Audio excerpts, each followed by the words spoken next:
আজকে আমি বানিয়েছি সুজি দিয়ে মিষ্টি। সামনেই রাখি বন্ধন, তাই এই মিষ্টির রেসিপিটা আমি শেয়ার করলাম। রাখি বন্ধনে এইভাবে ভাইকে মিষ্টি বানিয়ে ভাইয়ের পাতে দেওয়াই যেতে পারে। ঘরের মিষ্টি, বাজারেতে মিষ্টির প্রচুর দাম, সেই জন্য এইভাবে খুব সহজভাবে ঘরে মিষ্টি বানিয়ে সব মিষ্টির সাথে এই মিষ্টিটাও ভাইকে পাতে দেওয়া যেতে পারে, ভাইফোঁটাতেও দেওয়া যেতে পারে। আপনারাও অবশ্যই একবার বানান, খেতে সত্যি ভীষণ ভালো হয়েছে। এখানে আমি 1.5 বাটি চিনি নিয়েছি। 1 বাটি চিনি, আধা বাটি চিনির ভিডিওটা মিস হয়ে গেছে। 1.5 বাটি চিনি আর 1.5 বাটি জল আমি দিলাম। দিয়ে খুব ভালো করে একটা ঘন রস বানাতে হবে আমাকে। এদিকে রসটা অন্য ওভেনে হচ্ছে। এখানে আমি ঘি দিয়ে দিলাম, বেশ খানিকটা ঘি দিলাম। 1 বাটি আমি সুজি দিলাম, দিয়ে খুব ভালো করে সুজিটাকে ঘিয়ের সাথে মিলিয়ে নিচ্ছি। খুব বেশি কিন্তু ভাজতে হবে না, অল্প হালকা নেড়ে চেড়ে, দেখুন সাদাই আছে, এতে কোনো রকম রং ধরানোর দরকার নেই। হালকা ভেজে ওই বাটি মেপে আমি প্রথমে 1 বাটি দুধ দিলাম। দুধ দিয়ে প্রথমে নেড়ে দেখে নিচ্ছি, আরও 1 বাটি দুধ আমি এতে দিলাম। ব্যাস মোট 1 বাটি সুজি আর 2 বাটি দুধ। এটা ফুল ক্রিম দুধ হচ্ছে, দিয়েছি ফুল ক্রিম দুধ। খুব ভালো করে জাল দেওয়া আছে একটু ঘন করে। তারপরে সুজিটাকে খুব ভালো করে আমি মিলিয়ে নিলাম।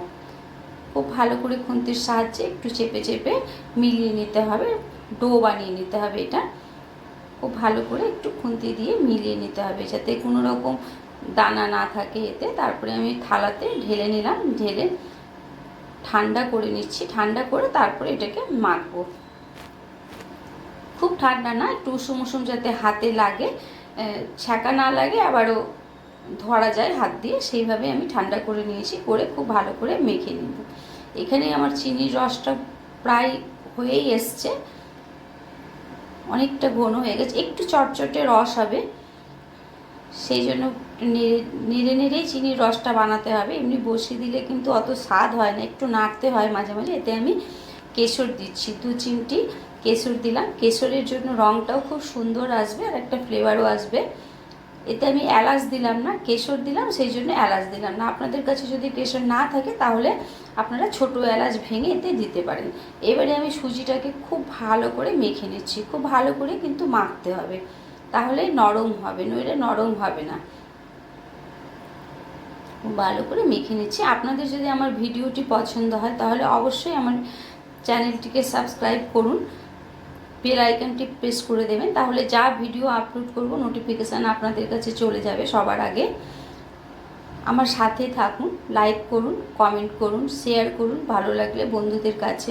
ফেসবুক পেজ থেকে যদি দেখেন তাহলে ফেসবুক পেজটি অবশ্যই ফলো করে নেবেন, একটা লাইক করে দেবেন। পুরো ভিডিওটাতে সাথে থাকবেন। আমি খুব বেশি বড় ভিডিও বানাই না, ছোট ছোটই ভিডিও বানাই। দেখুন খুব ভালো করে মেখে নিয়েছি। এবারে আমি এটা ছোট্ট ছোট্ট করে, দেখুন গোল গোল করে একটু বানিয়ে নিচ্ছি।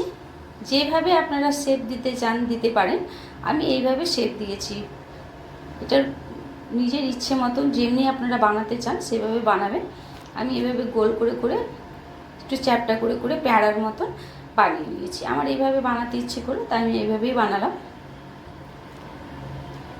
বানিয়ে নিয়েছি এইভাবে সব কটাকে, খুব বড়ও করিনি ছোটও করিনি। এবার সব কটা বানানো, এবার একটা পেনের সাহায্যে আমি একটু মাঝখানে একটা ছিদ্র টাইপের করে দিচ্ছি, তাহলে এটা দেখতে খুব সুন্দর লাগবে, সেই জন্য আমি এটা করে দিচ্ছি। দেখুন দেখতে কত সুন্দর লাগছে। এইভাবে করে আমি সব কটা বানিয়ে নিচ্ছি। খুব সহজেই হয়ে যায়, খুব কম সময়ে হয়ে যায়, কিন্তু সত্যি খেতে এত সুন্দর হয়, মুখে দিলেই মিলিয়ে যাবে। সব কটা আমি বানিয়ে নিয়েছি।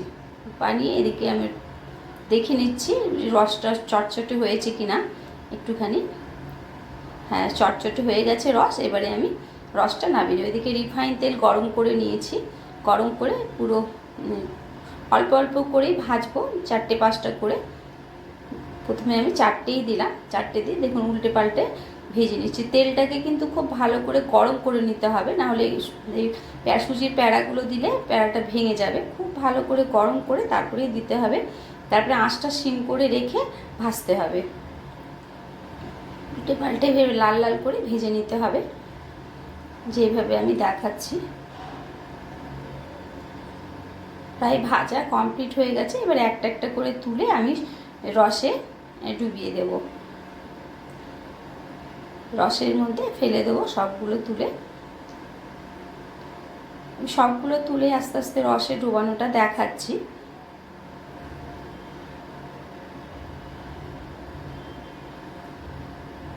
আমি আমার চ্যানেলে ঘরোয়া রান্নাই দেখাই, সব ঘরোয়া জিনিসপত্র দিয়ে যেভাবে খুব সহজে কোনো জিনিস রান্না করা যায় সেটাই আমি দেখাই। আবারও যে কটা বেঁচে ছিল দিয়ে দিলাম, দিয়ে খুব ভালো করে ভেজে নিচ্ছি।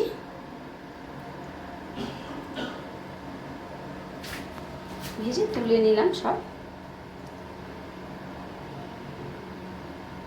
এভাবে করে সব তুলে নিয়েছি, নিয়ে রসে ডুবিয়ে দিলাম, ব্যাস রেডি হয়ে গেল সুজির মিষ্টি।